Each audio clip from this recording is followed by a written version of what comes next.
You're listening to Brilliant Breakthroughs Podcast, episode number 10 with Dave Rebro.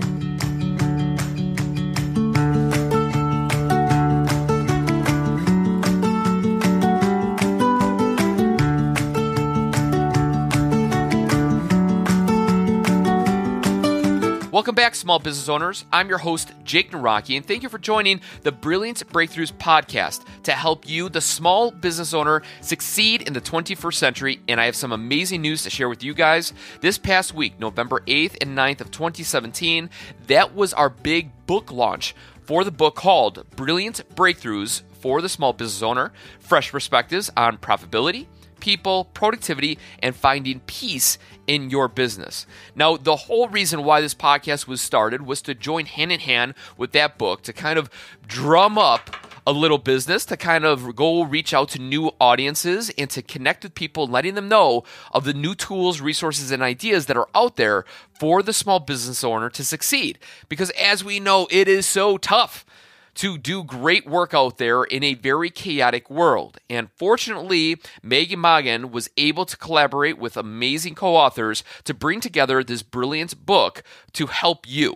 Now, you're probably thinking to yourself, well, what categories did you guys strike it number one in? Well, we are best selling in the categories of small business and also in the category of entrepreneurship.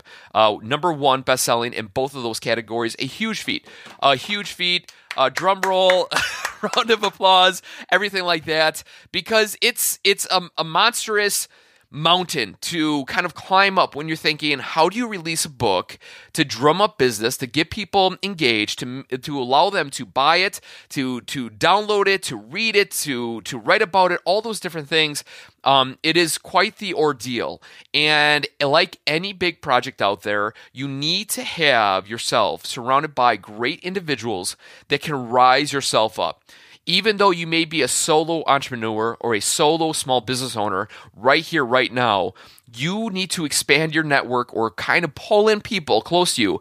Because when you do release a book or you produce a new product or service and you want to get it out there into the world, the best way to go and share it is through a referral-based fan base or customer base that can help your book expand into the abyss. And so for all the individuals that are listening to this show and you downloaded it, you bought it, you read it, you already engaged with it, I applaud you. Thank you very much. And I can't wait to see your review on Amazon. And from here on out, if you are curious on finding out more about the book, about the way that we collaborated with these different co-authors to make sure that we unified great ideas to help you, the small business owner, make sure you go on over to our bit.ly link. That is bit.ly/brilliantbizbook with all capital B's. And from there, you can download 100 free tips to help your small business succeed. And then, of course, other ways to find out great ideas about the book, how to buy it, and how to investigate to see if it's the right fit for you today. Without further ado, let's sit down with our next co-author. His name is Dave Rebro. His chapter is called Why Small Business Owners Don't Sleep at Night. And this goes within our productivity kind of pillar within the Brilliant Breakthroughs for the Small Business Owner book. And as you know, the four pillars are profitability, people, productivity, and peace. With this interview right here, we are truly finishing up the productivity chapter. And in this interview, you're going to learn simple and effective strategies that prepare you for a productive day, help declutter your mind and workspace, block time for your highest priorities, and help you maintain focus of what's important in your business and your life. A big pill to swallow, but I believe Dave is the right guy for the job. So we will catch you guys on the backside. Enjoy the interview. Hey guys, welcome back. Today we have on another co-author, Dave Rebro, and his chapter is called Why Small Businesses Don't Sleep at Night. And you could consider Dave truly a technology therapist. He is the technology guru, and he really has honed the craft of Evernote. Evernote is a platform that allows you to stay organized and to keep your life on track. Dave, my man, thank you for coming on the show and inspiring the reader with your great content that you provided. Hi, Jake. Well, thank you for having me. Yeah, no problem. Obviously, your title, Why Small Businesses Don't Sleep at Night. Where did that come from? What's the theory behind it? And why did you choose that title? Yeah, great question. When I was writing my chapter for the book, I really wanted to talk about how small business owners really struggle with, well, the lack of a better term. I use this term in the chapter is overwhelm, or that overwhelmed feeling that we all get. And the reason why I wanted to talk about that, because I went through a big stint of overwhelm in my business, and it caused me to have many sleepless nights. And I know you're a small business owner, and I know from time to time you probably experienced that as well. And it's kind of a title that we all, as small business owners, can relate to. And if you think about it, we wear so many hats in our business, and we're doing so many things, and we have a lot of different challenges, not only in the business, but also in our life, our personal lives, with family, with commitments, community events. And a lot of the times, these things really take over us, our mind, or take over our time, and it does become quite overwhelming. And I thought that title would really kind of bring everybody together as a small business owner as far as relating to, I've been there before. I dealt with that overwhelm, and my mind just can't shut off at night because I'm thinking about all that. And it was just a good topic, or a good title to represent the topic I was writing about. Yeah, it's true. I mean, everybody that's listening obviously is in the business or small business, a big business. It doesn't really matter. They're looking to grow, obviously, their reach online. And through that progression, there's things that need to be put into place to make sure that they're focused on the task. Because if you have a lot of distractions, things wearing down in you, it's going to cause havoc on your life. So give us the backstory. How did you end up in being, quote unquote, the technology therapist? So where did Dave begin in this technology journey? Yes, well, I've been in business now for about 23 years, and I can't even believe it's been 23 years, Jake. It's amazing. But 23 years ago, I used to work for a company that was a technology company, and I was a system engineer. And I really was not going to be in technology or in computers. I went to school and I got a communications degree, and I really wanted to get into marketing and promotions. But coming out of college, that just didn't work out for me. And I had a buddy who got me a job working with computers. And I fell in love with this. I always had a logical mind with it, and I always liked to dabble with computers, but I didn't think of it as a career. But progressing through that, I cut my teeth with this company and became a system engineer and really fell in love with technology. And I saw what technology could do and the change it could make from a business standpoint and also from a personal standpoint. And that really got me hooked. Well, unfortunately, that company, along with the many technology companies back then, went out of business. And there I was out there. And I said, you know what I just learned there, I can share that with the companies that are out there that I had been working with. So I decided to go on my own back in 1994, and truly been working in the technology field since. After about 17 years, I got into a little bit of a rut with what I was doing. And what I ended up doing is contracting with companies, with schools, with nonprofit organizations to be their technology guy. So that propeller guy, the geek. And I loved it, Jake, for a while. I truly, truly loved it. Did you have the pocket protector? That's one thing I did not have. All right. I had a little swagger. You're a 3/4 geek then. All right. Perfect. 3/4 geek. Yeah, you got it. You got it. And what had happened is, as time went on, I really was starting to lose the passion for what I was doing. But I did notice one thing. I noticed that when I had a chance to work with people on the back end of technology, now I was going out and installing computers, doing desktop support, installing servers, networks, wireless networks, all that geeky stuff. But I found that when I would work with a customer or a client on the back end and teaching them how to use technology to solve a problem or to work smarter or really just to work on their comfort level, I found much success, and I was getting great responses back. In fact, I'd have people who would say to me, "Were you a teacher before?" And I said, no. And they would say, "Boy, you just you simplify, you break it down." And, I thought about that, and I found myself really leaning towards that aspect of what I was doing.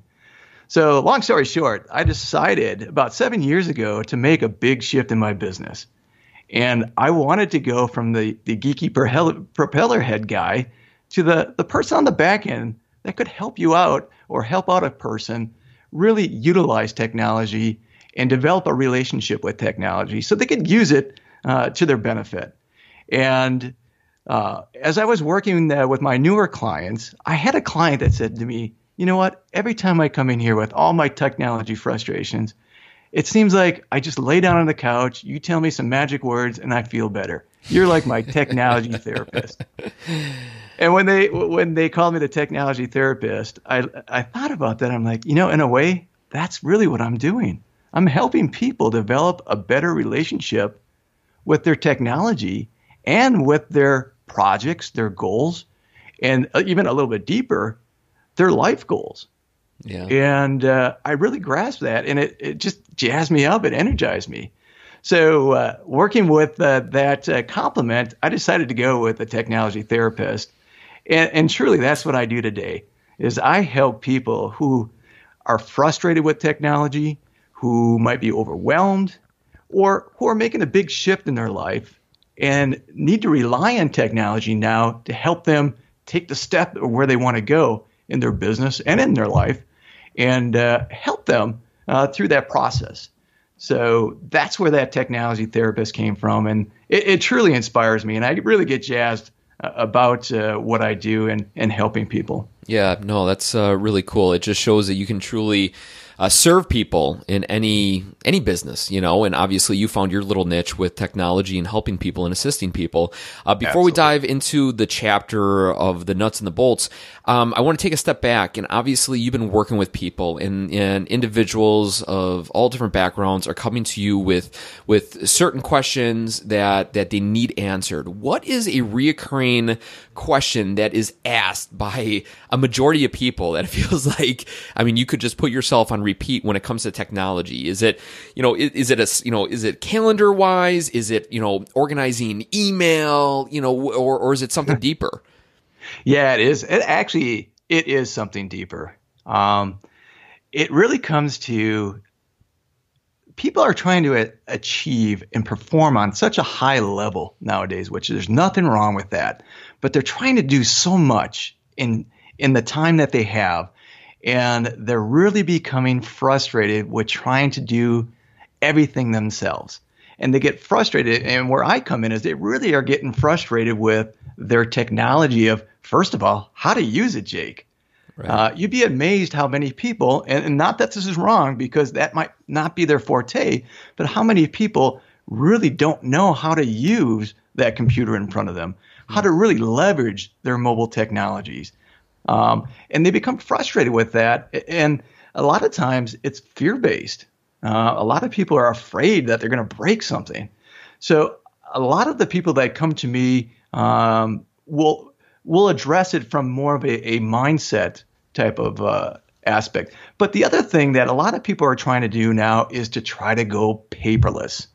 They're trying to go get rid of all the paper and digitize their workflows so they can work more efficiently with the time that they have and the resources they have, and really to serve better. And when they go digital, that allows them to also go mobile. So they want to have access to that information that they've developed or researched or have, no matter where they're at. So anytime, any place, any device. So those are the two big things that I'm really seeing out there right now. So we're just talking basic things. We're not talking or setting up a whole system where things are, plopped automatically and systematized things. And we're talking just basic functional moving around the computer screen. Okay. Yeah. There's always place for the systems, and the systems are great. Right. And that's what people graduate into. That's what they inspire to get into, to have this system set up that really takes care of themselves and something that they can trust as a user, that their system is going to support them. But a lot of people are just not even at that point yet. They need to get comfortable and, like I said before, develop that relationship with their technology and really be mindful of their technology and how it can help them out. So really, it's like phase one. I need to learn this technology, so I'm comfortable with it. And then phase two is, all right, I need to start applying this to what I'm doing with my workflows, with the way I work, and really the way I live.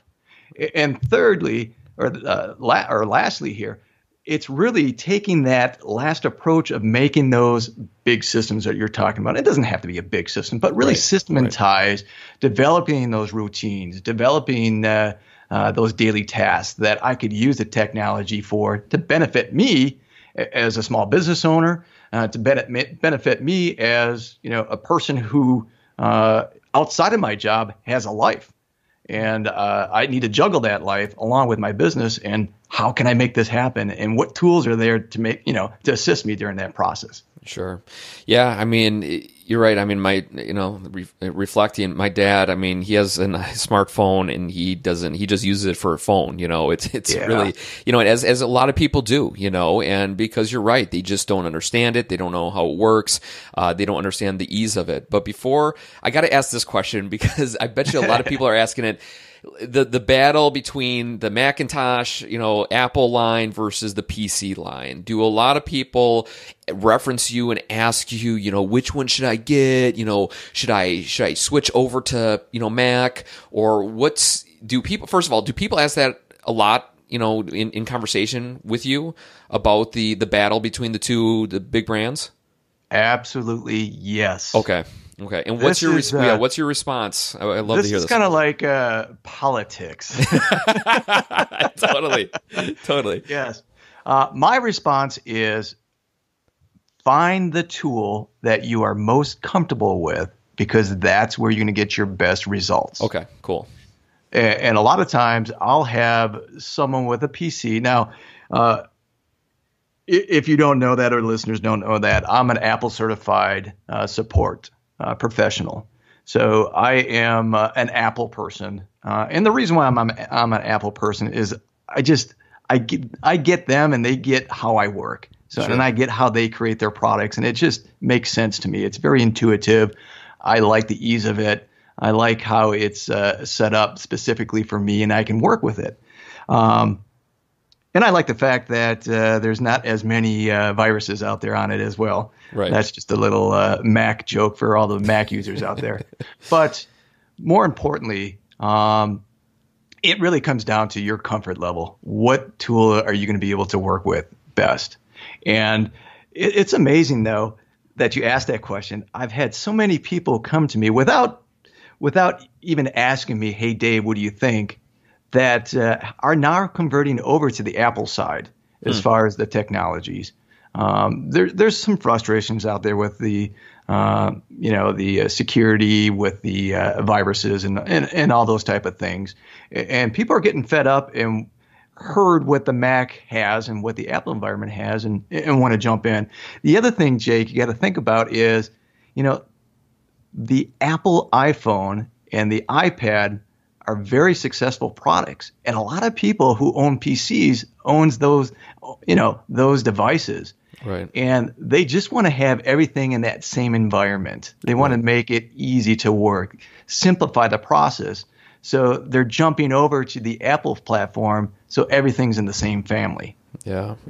No, I hear you. It's a battle. Obviously, companies today are majority still using PC, right? I mean, a lot of PC platform in their industry, but a lot of home users are using the Macintosh line because of that ease, connection, all those things. I mean, I'm a Mac dude through and through. My wife, works as a school teacher, so she's PC bound, and she hates her PC because she knows the benefits of the Mac. So again, I don't want to waste the whole conversation just on that battle, but I'm just curious, and obviously a lot of people have that same frustration, and I think you hit it on the head in summary here of you got to figure out what is best for you. I think both of them are winners. Absolutely. You just got to figure out which are the best for you. Now, in your chapter here, starting to dive on in, technology with a purpose, you kind of get into the three things that have really impacted your technology enhancement. And you mind sharing those three and diving into them a little bit?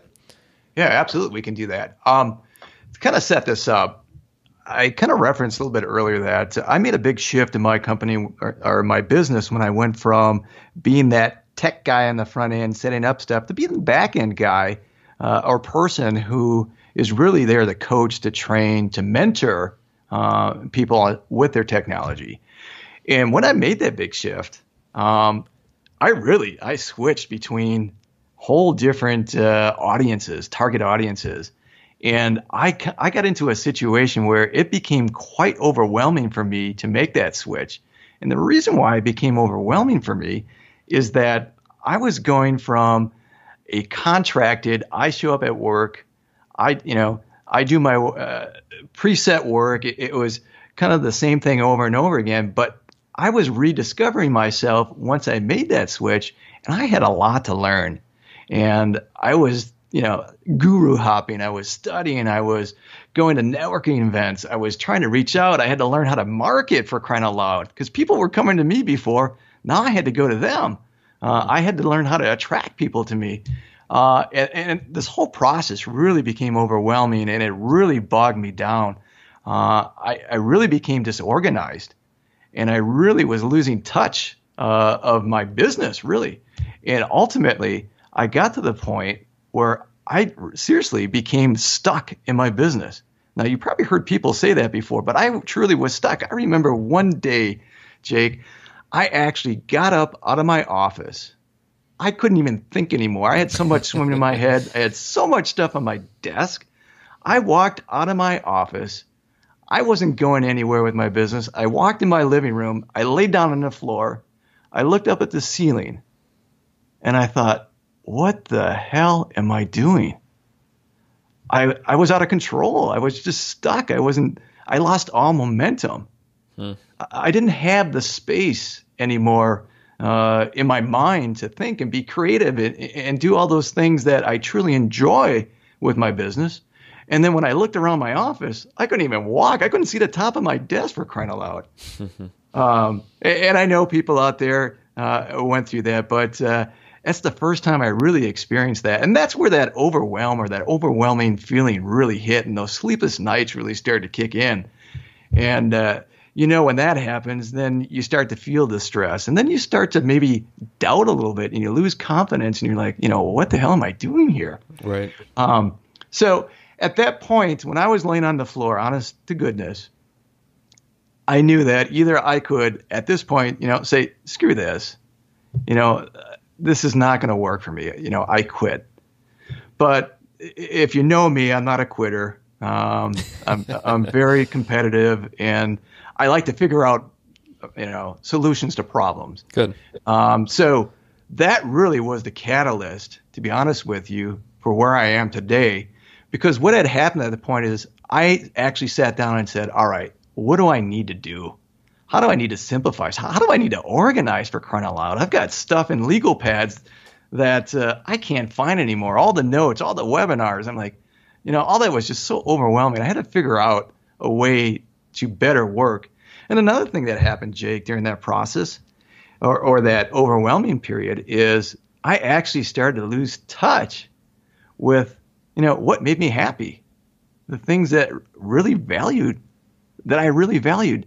My relationship with my wife, my family, my friends, all that I started to feel, was declining just because I was going through something I never did, experience before, and I didn't want to feel that anymore. So I had to figure out, ways to solve this. And being in technology, the first thing I thought of is, all right, if I'm going to solve this, I got to work differently, and I can look to technology to assist me. So I made a list of what I really needed to help myself make a turnaround or make that shift in my business successful. And I'm really going to simplify this because really I narrowed it down. I looked at all kinds of apps. Now, I've worked with apps before and all productivities, time management apps and all that. And it was just so much to try to, learn and figure out what was best. And I said, what? I'm going to simplify this process. So what I ended up doing is I narrowed it down to 3 tools, I'll call it, technology tools. And those tools happen to be a digital calendar, reminders, and I'll talk about that in a second, and an app called Evernote, which really became one of my go-to apps and really an app that I currently today run probably 85 to 90% of my business out of. Wow. Yeah, which is pretty amazing for if the folks out there don't know what Evernote is or maybe have used it a little bit. I kind of call it the Swiss Army knife of of note-taking apps. And it's not just note-taking. It's a way to consolidate anything you want to remember into a trusted, organized, consolidated, and I like to say accessible because you can get to it on any device, and searchable workspace, which for me, at that point, I needed. If you would have saw the workspace that I had physically and the workspace in my mind, I needed to declutter and put it somewhere I could trust. And I really needed to sift out, the quality information that I wanted to remember. And I wanted to be able to have that with me anywhere I went, anytime, so I had access to it. So really, that's what Evernote does. And there's so much more to it, but that's a good summary of what it does. But the calendar was truly a blessing. I've always used a calendar, and it goes way back into the 90s when I was using a calendar. But I never really used the calendar to my advantage. Yes, sure. I scheduled appointments, and yes, I did the typical calendar things, the birthdays. But I never really blocked time where I can focus on specific tasks or specific activities that I truly needed to do in my business to take steps forward. So that calendar itself, really, and we can talk about this in a second, I started to adopt something called time blocking or time chunking, some people call it. And what that does is it allows me to look at my day. It allows me to look at my week, my month, my year, and block out time for those specific things that I need to do on a routine basis that are going to help me take a step forward. Also, it allows me to take out time of things that I needed to do on projects that I was working on or am working on. So it really was a place that I could guard and protect my time that I needed to move forward. But that being said, outside of my business, I needed to schedule time really for my life. So what I did with my calendar, Jake, is I divided it into 4 calendar categories. Some people like to call them layers or just calendars. And I color-coded them, and most people are familiar with that. And I broke it down by my categories by work, by personal. Also, I broke it down by something called balance. Now, balance to me was specifically for things that I needed to do for myself. Okay, that would be really my personal growth, my wellness, physical and mental wellness, really to prepare me and keep me in the right mindset for what I wanted to do with my business and what I wanted to do with my life. And before this, I had no way to organize all those things that I really wanted to do. And my calendar really became a tool to assist me through that process. So right now, I'm a real big time blocker, and then I'm also a big scheduler of all those different areas of my life that I want to excel at and protect my time doing that with. So the calendar really became a great asset and tool for me. Yeah. Before you go on, what you totally like a technology question. What calendar do you use? What's the one? Do you use iCal, the one provided with Apple products? Yeah. You do? Okay. So, yes. So I do use iCal. And there's a specific reason. Now, I've used several different calendars over the years. And first of all, it's got to be a calendar, and most calendars nowadays are, but it's got to be a calendar that syncs to all my devices. Right. Because no matter what device, I wanted to be able to have access to that. And more specifically, I wanted a calendar that I could have a personal digital assistant work with. Now, in the Apple environment, we have an assistant called Siri.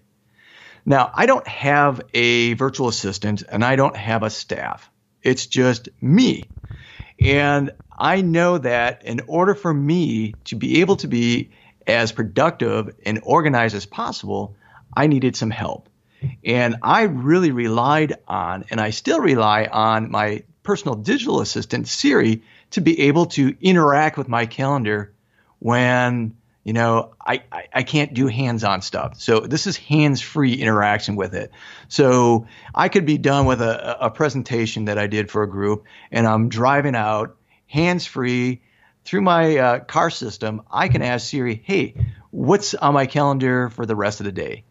And maybe I got a phone message while I was during that presentation, and somebody wants to reschedule a meeting for another day. So I can quickly tell or ask my assistant, hey, Siri, reschedule. Oh, Siri just kicked in. Did you see that? Yeah, hear that? Yeah, I don't know if you did. Yeah, nice. So I can reschedule, have my personal assistant quickly reschedule my events to another date. Cool. So my assistant's always there ready for me. That's what happened there, Jake. Yeah, I know. You got that assistant trained. Nice job. Yes, exactly. So that's the reason I wanted to go with using with iCal, because my assistant, my personal assistant, work with it. My personal digital assistant work with that. So I still use iCal on that, although there are some fantastic apps out there. And some of my clients, I do recommend other apps to use based on their needs and their workflows that they do. Yeah. Okay. Sure. And that's something we'll have to talk off, Mike, because I got a lot of questions. Because there's still a lot of people that are in the Google world of calendar, and it's whatever. That's a whole nother story, but we won't get into that now. All right. Cool. So we got the calendar, and I think you hit it on the head. If you're able.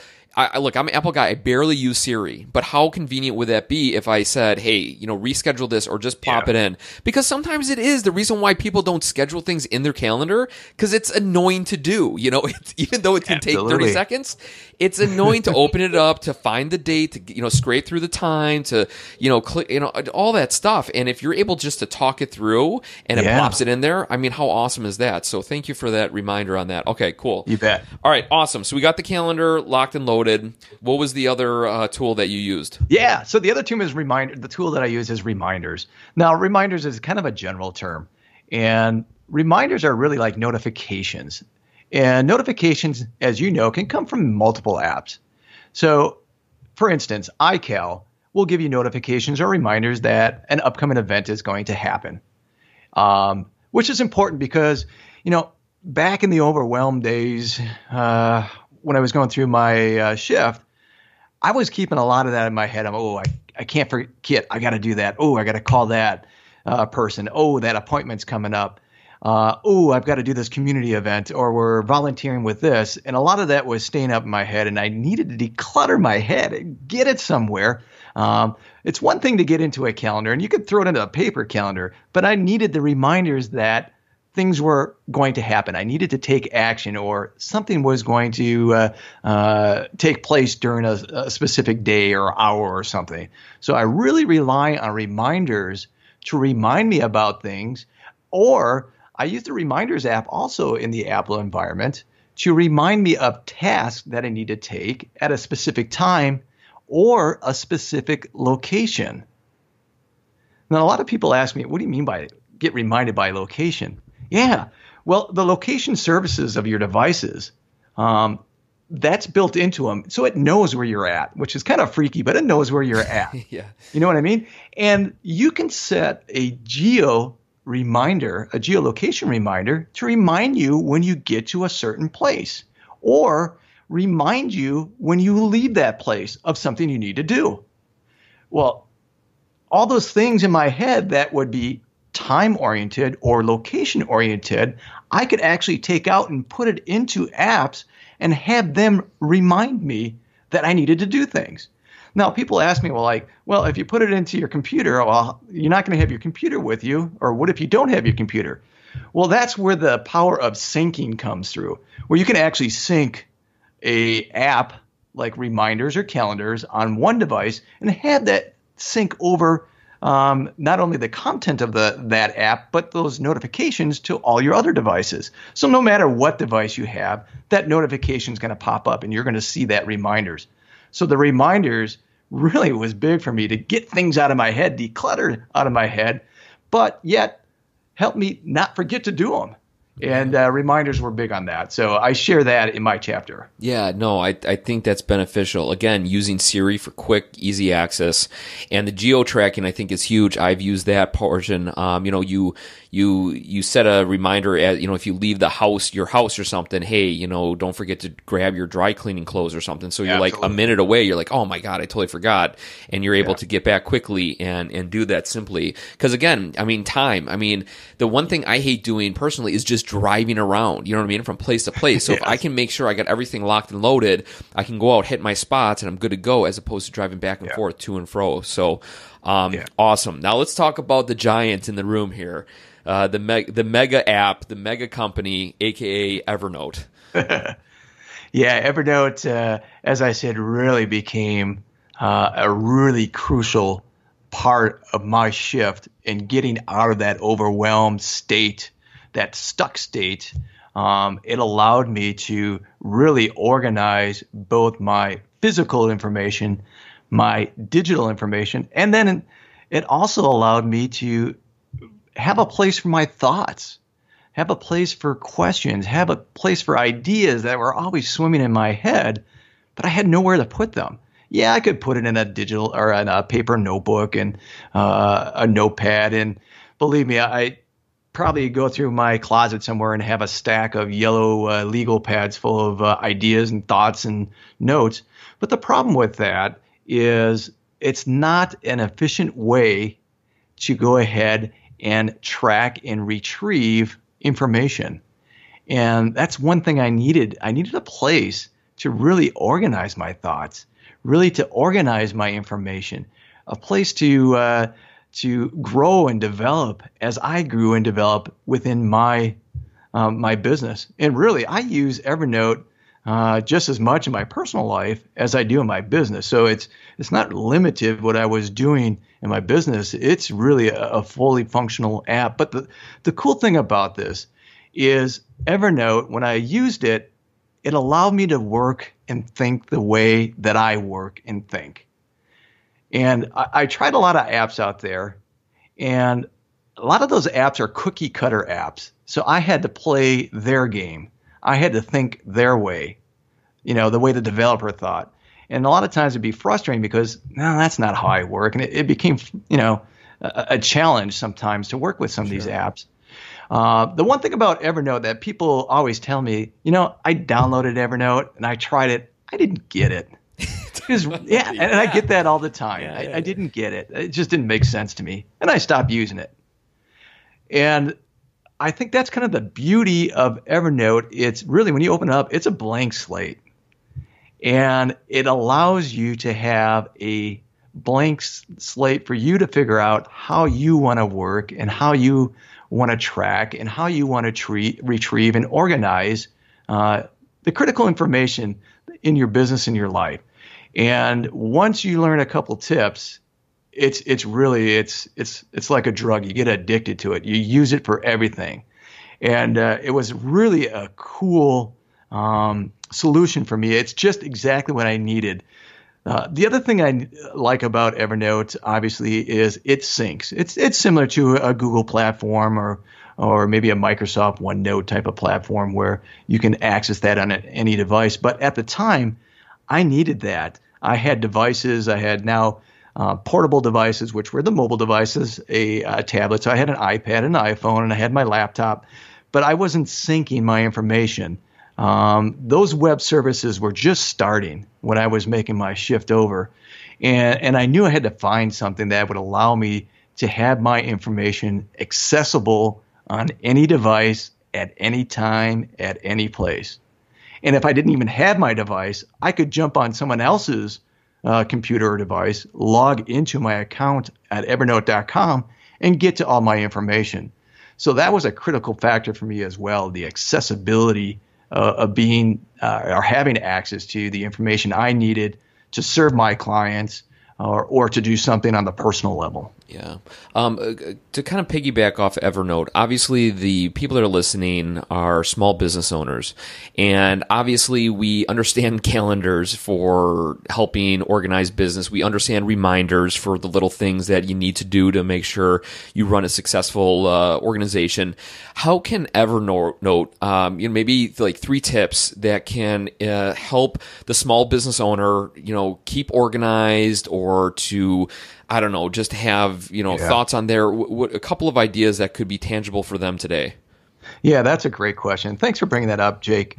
One good tip with Evernote is when you do your research online, and a lot of us do a ton of research, we read blog articles, we view videos, we listen to podcasts, we attain knowledge from so many different sources. And specifically in the web environment, Evernote has a companion application, or it's a plugin that works with your web browser on your computer, which is called the Web Clipper. And what that allows you to do is to extract an article, a paragraph, a full page of information that you want to keep as a resource or a reference material for access down the road, or for a current project you're working at. Now, what we would do in the past is we'd read through that and we'd try to do a copy and paste into a Word document, or a lot of people would write notes. But the Web Clipper will actually grab that content from the page and keep it in that web page format, and actually a live page, and put it into a note. And just so the folks out there know, a note is actually like a file or a document. So in the Evernote world, a note is kind of like your place to enter in your content. So like a file. And it will extract. So the Web Clipper extracts and puts that right into an Evernote note. And the power about that is any link that I have in there, any photo or anything live in there, I can actually access that right within Evernote, click on it, and then go out, back out to a web and get to that resource. So it's really a live, dynamic web page right within Evernote. So when you're doing your research and you want to consolidate all that information into one place, Evernote is a great tool with that, using the Web Clipper. The second thing I would say that I like is Evernote has this audio recording feature. And when I work with clients, for instance, if I'm going to do an initial consultation with you, Jake, let's say that we're going to sit down and just kind of talk about some workflows that you want to try to figure out, or you want to better a sequence with technology. And we're going to sit down and just talk about how we can work together. And then I'm going to listen to where your frustration, your pain points are. I can, with your permission, record our conversation directly into a note in Evernote. Now, while that's recording into a note, which is like a file, I can actually type notes as well. Yeah, that's cool. And let's say that you and I were using a whiteboard and mapping out some things. I can actually take a picture of that whiteboard and put that directly into Evernote. So this document is taking all these different forms of information, consolidating into one note, and that note really becomes powerful. But that audio feature allows me to grab that conversation that sometimes in the past, you know how it is when you talk with somebody or you're trying to write notes, you may miss a word. Or if you're listening, for instance, another way you can do that, if you're listening to a podcast, like this really cool podcast from a guy named Jake, or if you're listening to a webinar online that's got this great information, but a lot of these webinars, it's up once and then it's gone. And you're frantically writing down your notes or typing your notes, and you're like, oh, I just missed what they said. I'll record those directly into that same note that I'm typing my notes in. I'll record the audio, and I've got the audio in my notes, and I can always go back to whatever source in that note to retrieve that information. So that's really powerful. And going back to the client, and I know I'm getting all excited here. I'm working up a lather for crying out loud here. I love going it. back to working with a client, the cool thing about that is then I can share it right back with you, Jake, and say, you know what? I recorded this. I'm going to use this to revisit and make sure I didn't miss anything as we decide how we're going to progress forward. And you can listen to it because maybe I gave you some tips right during that initial consultation or some advice that you didn't write down or you missed, but you could go back and listen to the audio recording and have access to that. So I share that content with my clients when I do that. So that's a powerful tool in there. It's a great tip for anybody who's a small business owner that wants to record all that information in all those different formats right in. But the auto recording is very powerful. Wait, sorry, but before we get into the third tip, to piggyback off of that, a lot of people go to seminars or meetings or networking events, and there's a speaker or something they want to capture. Obviously, they're going to be recording. Can you still plug in like an external microphone into your phone or your tablet that can capture that?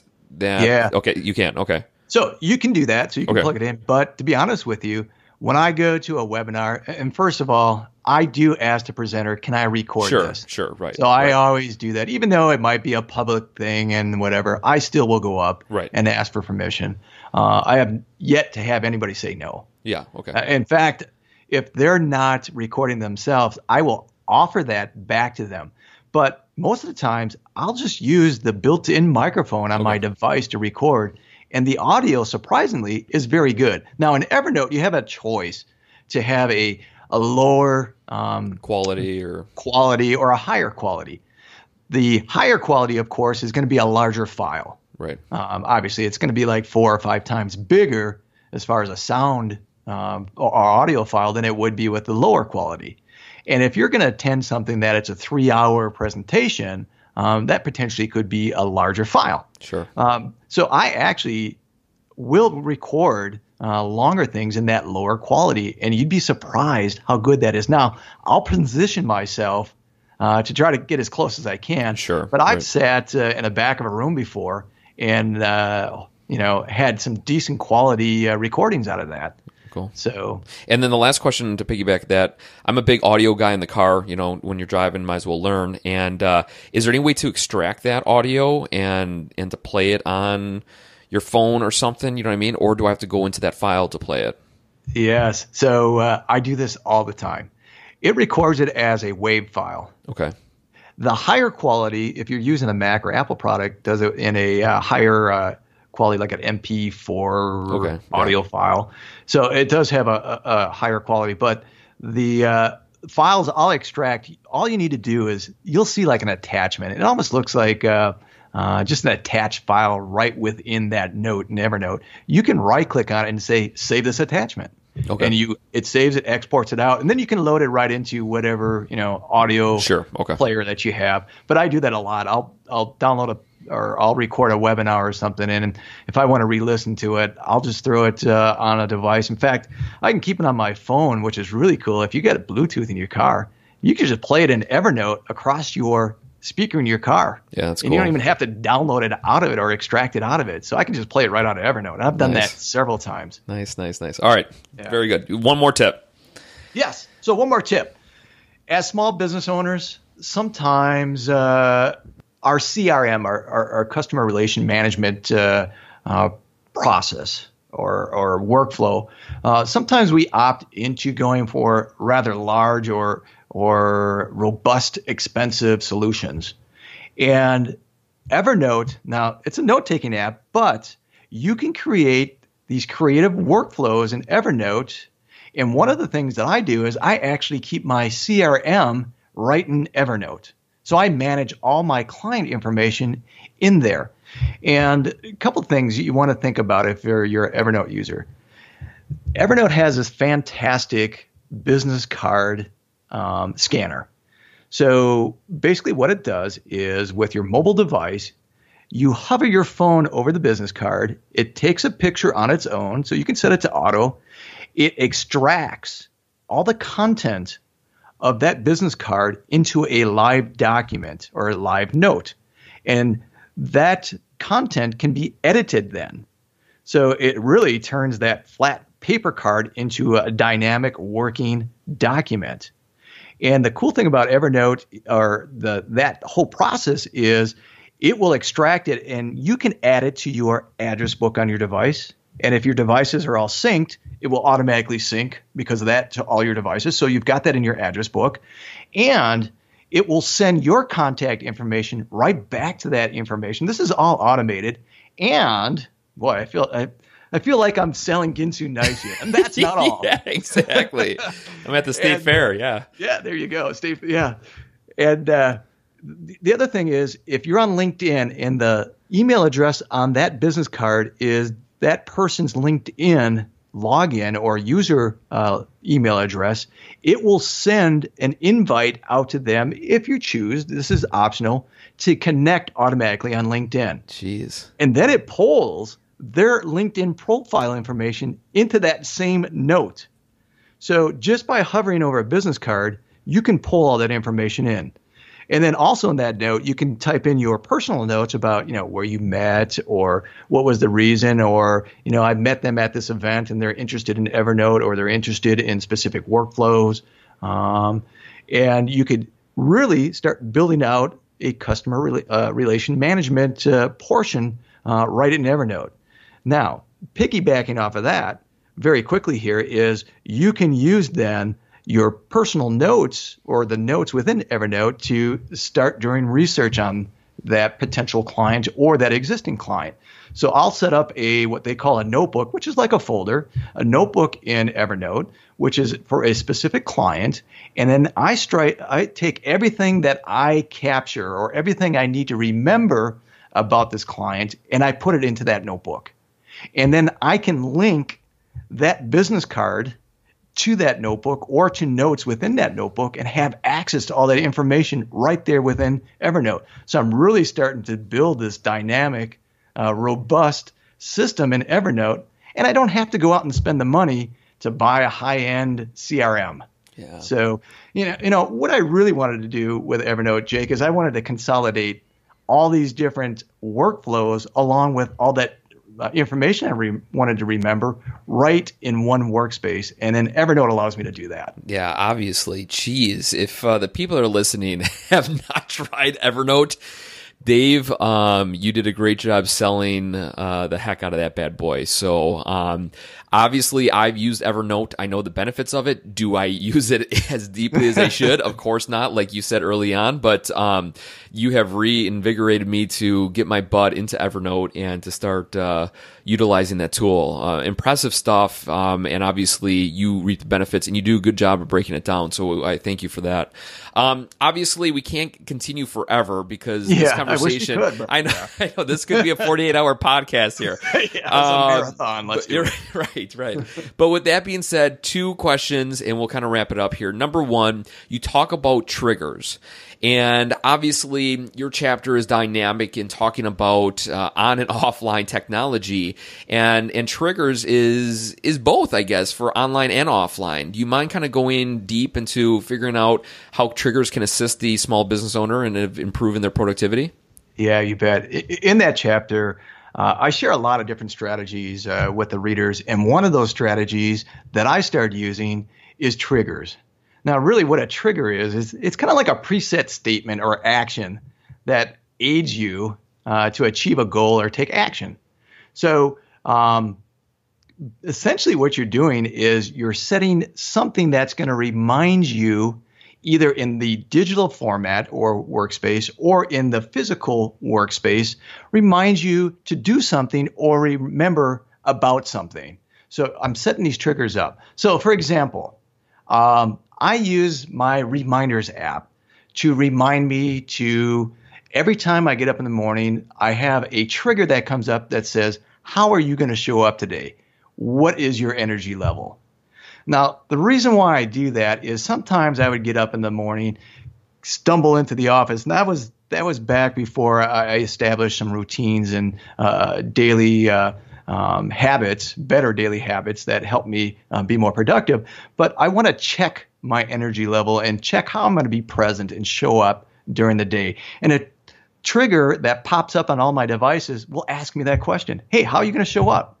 It helps me to be mindful of, my attitude for that day or how I'm starting, which is important because how you start that day is going to affect how you're going to end that day and the results you're going to get out of it. The second thing is you can set up physical reminders.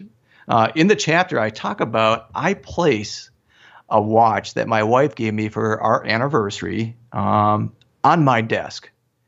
And one thing I said when I went through my overwhelm period, that shift period where I was struggling, is I am not going to forget and lose touch of my relationship and the importance of my wife in my life. So every morning when I walk into my office, the first thing that I see on my desk is that watch. And that watch is a trigger to be mindful of the things that are one of the very most important things in my life is my wife. So triggers can be a physical thing that help you remind you about something.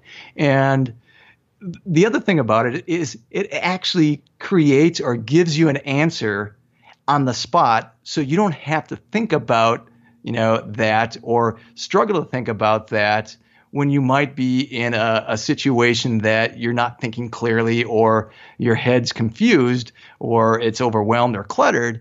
You've got these triggers in there to snap you right back to the answer or the action that you need to take.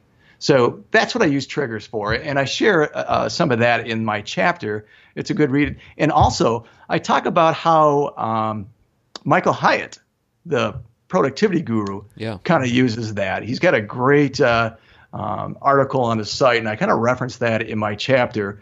He talks about triggers as well. So there's some good stuff in there to help people get through that. And really, it's really being mindful of situations and have that perspective set up beforehand so you don't have to worry about trying to remember it. Yeah, cool. Awesome. Yeah, thanks for explaining that. And obviously, you have found the benefits, so have I, and obviously Michael too. It's a great little personal hack that all of us can do, and simply and easily to administer into our life.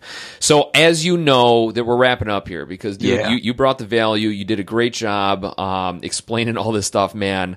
I'm excited to just start using my phone for actual benefits towards my business as opposed to just content dumping. So thank you for reminding me of that. But as you know, this book is called Brilliant Breakthrough. For you personally, what was the biggest breakthrough in your life or in your business? I want to go back to that shift period. Now, after we're talking about this, that period, even though that I was in a place where I didn't want to be, where that overwhelmed period, going through something like that really helps you to grow as an individual, to be mindful of what's important for you, to help you with your vision and the progress that you want to make in your life and in your business. So that brilliant breakthrough, even though it was a hard thing to go through, really was a blessing in disguise for me.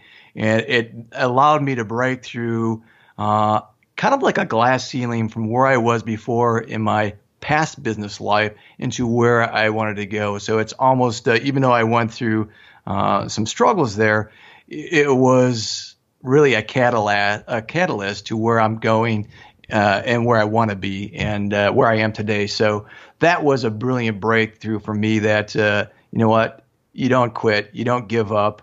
There's always a solution, and, be mindful of truly what's important in your life and don't lose that, because those things create the momentum personally within you that help you in your business. And that momentum is so important. Just keep that momentum on the right track. It's so easy to have that momentum turn around when we get distractions or issues and problems. Simplify it. Go back to truly what's important to you in your life.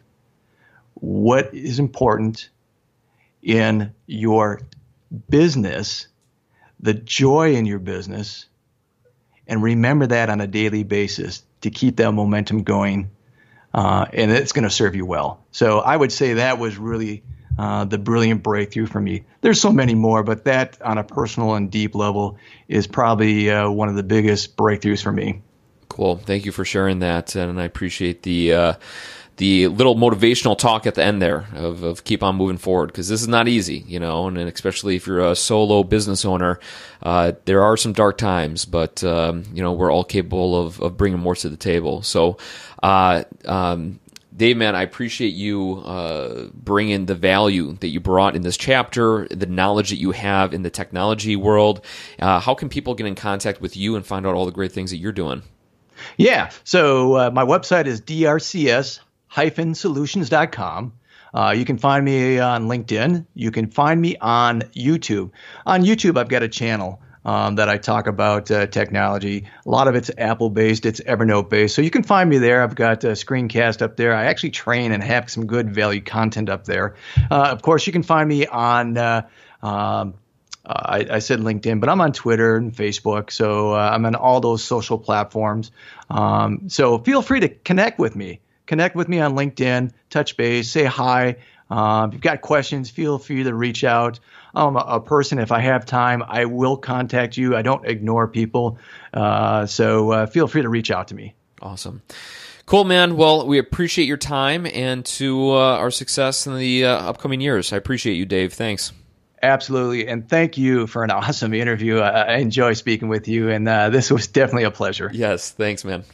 Thanks again to Dave for coming on the podcast, and hopefully some of his tools, tactics, ideas can truly help you and your small business stay organized. Hopefully for the rest of 2017 and beyond. Don't wait until January 1st and say, well, this is going to be the year when I'm going to be organized and everything's going to be squared away, because as we know, there's no good time to start anything.